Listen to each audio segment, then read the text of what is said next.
No dia 3 de dezembro de 2023, a Venezuela realizou um referendo perguntando aos eleitores se aprovavam ou não a ideia de incorporar o disputado território de Essequibo, que representa cerca de 2/3 da vizinha Guiana. A ideia é de tornar essa área em um novo estado da Venezuela.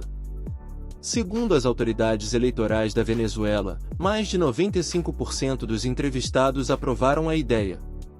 Portanto, a grande questão agora é se a Venezuela irá ou não tomar medidas militares para reivindicar o território e as suas copiosas reservas de petróleo offshore. Então, neste vídeo, vamos explicar por que a Venezuela de repente está tão interessada no território. Mas antes de começarmos, não se esqueça de se inscrever no canal, curtir este vídeo e sugeri-lo com seus amigos, e também não se esqueça de nos seguir no Instagram se você quiser estar a par de tudo o que está acontecendo a tempo real. Agora, sem mais demoras, vamos ao vídeo.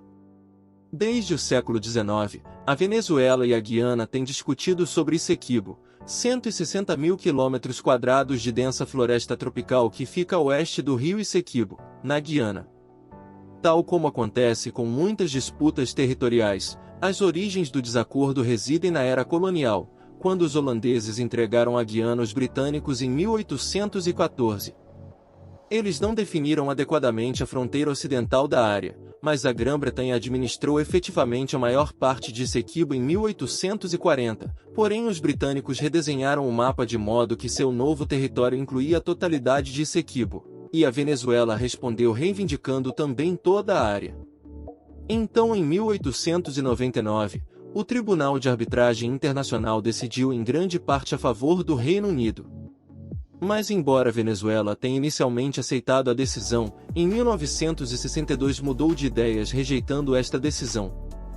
Depois, em 1966, a Venezuela e o Reino Unido concordaram num processo de resolução de litígios, que seria mediado pela ONU.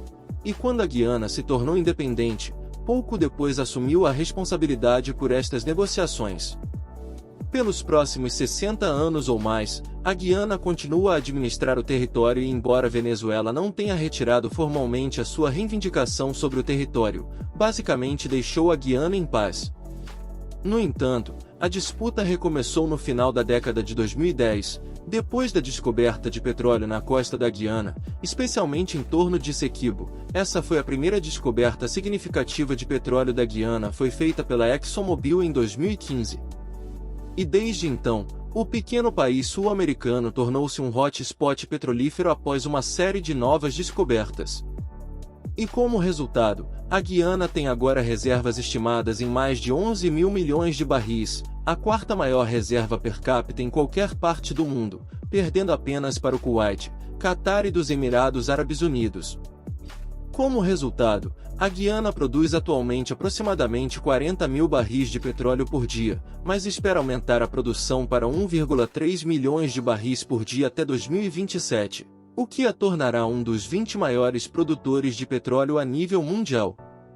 Não é de surpreender que isso tenha feito coisas fenomenais para a Guiana como economia, e durante a pandemia, quando basicamente todas as outras economias estavam a encolher, o PIB da Guiana essencialmente triplicou. Infelizmente para a Guiana, grande parte deste petróleo encontra-se ao largo da costa de Essequibo, e isto aparentemente renova o interesse da Venezuela no território. Agora, o governo venezuelano sabe que se puder reivindicar a Essequibo, também poderá reivindicar parte do petróleo, porque isso expandirá a chamada Zona Econômica Exclusiva da Venezuela para cobrir estas novas reservas de petróleo. Agora, a escalada mais significativa desta disputa ocorreu em setembro, quando a Assembleia Nacional da Venezuela deu luz verde a um referendo multi-questões sobre esse assunto. E a última pergunta para os venezuelanos foi se eles concordavam com a integração de Essequibo como um estado venezuelano. Obviamente, a situação não foi muito bem recebida pela Guiana, que acusou a Venezuela de preparar uma anexação, e as tensões aumentaram ainda mais há alguns dias quando as tropas venezuelanas foram redistribuídas ao redor da fronteira, alegadamente para realizar operações contra a mineração ilegal. Tudo isto provocou uma reação irada não só por parte da Guiana, que viu o destacamento como um pretexto para a invasão, mas também o Brasil, que respondeu aumentando a sua própria presença militar na região. De qualquer forma, apesar de o Tribunal Internacional de Justiça ter alertado contra a votação. No domingo, a votação foi realizada depois que o presidente venezuelano tomou medidas para encorajar os venezuelanos a votar para recuperar o que ele descreveu como sua pátria. E bem, de acordo com os resultados oficiais, foi basicamente isso que aconteceu. O Conselho Eleitoral Nacional da Venezuela alegaram que mais de 10,5 milhões de votos foram lançados, em um país de 20 milhões de eleitores elegíveis. E mais de 95% dos entrevistados votaram a favor de todas as 5 questões, incluindo aquela sobre essencialmente anexar Essequibo. Agora, estes resultados devem ser encarados com uma pitada de sal, até porque a Venezuela não é exatamente conhecida pela integridade das suas eleições, e estas maiorias são implausivelmente grandes. Mas também porque um jornalista relatou ter visto muito poucos eleitores nas mesas de voto. No entanto, logo a seguir Maduro afirmou que a votação foi o primeiro passo na luta pelo que é nosso. Uma intervenção militar parece agora obviamente muito mais provável antes da votação. O ministro da Defesa da Venezuela advertiu ameaçadoramente que o conflito não é uma guerra armada por enquanto, e o exército venezuelano divulgou um vídeo francamente bastante amador, declarando a sua disponibilidade para apoiar os resultados do referendo. E se a Venezuela decidir reivindicar o território pela força, então não há muito que a Guiana possa fazer sozinha. A Guiana é um país pequeno, com uma população de menos de 1 milhão ou cerca de 4% da população da Venezuela. Nunca travou realmente uma guerra na sua história e nem sequer tem um exército em funcionamento. É por isso que a Guiana depende muito dos vizinhos sul-americanos, especialmente do Brasil, e dos Estados Unidos. Vamos começar pelo Brasil. Embora Bolsonaro tenha sido firmemente anti-Venezuela, Lula adotou uma abordagem mais equilibrada e a intervenção brasileira contra a Venezuela parece improvável. Agora, quando se trata dos Estados Unidos, o quadro é um pouco mais complicado. Por um lado, a administração Biden quer prosseguir melhores relações com a Venezuela, a fim de encorajar o país a realizar eleições democráticas no próximo ano, o que pode desencorajar Biden e sua administração a adotarem uma linha demasiado forte contra a Venezuela. Os Estados Unidos também querem reduzir os preços globais do petróleo, razão pela qual afrouxaram as sanções petrolíferas à Venezuela há alguns meses, com a condição de que a Venezuela faça preparativos para as eleições do próximo ano.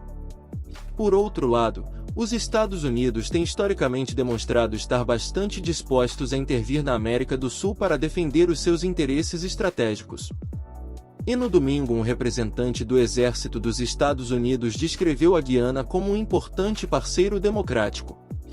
Em última análise, embora o envolvimento direto dos Estados Unidos pareça improvável e talvez a resposta mais provável dos Estados Unidos seja a reintrodução de sanções às exportações venezuelanas, incluindo o petróleo. Mas mesmo isto será uma falha de mercado para a administração Biden, que tem tentado desesperadamente reduzir os preços globais do petróleo face aos contínuos cortes de produção da OPEP+, com as relações bilaterais em ruínas. Biden não conseguiu levar a Arábia Saudita a aumentar a produção, e recorreu ao aumento da produção interna, e à celebração de acordos tênues com produtores de petróleo sancionados como a Venezuela, a fim de afrouxar a oferta global. Portanto, se ele reintroduziu as suas sanções apenas alguns meses depois de as ter afrouxado, ou se o afrouxamento for visto como um incentivo à recente agressão da Venezuela, a política será considerada um fracasso, especialmente se a reintrodução de sanções não conseguir dissuadir a agressão venezuelana. E isso é tudo para o vídeo de hoje. Deixe seus comentários abaixo com suas opiniões sobre o assunto. Se você aprendeu algo novo, me avise apertando o botão curtir. Se quiser continuar aprendendo, inscreva-se no canal e ative o sininho de notificação. Melhor ainda, compartilhe o vídeo com seus amigos e familiares para que eles também possam se atualizar. Nos vemos nos próximos vídeos, e um forte abraço.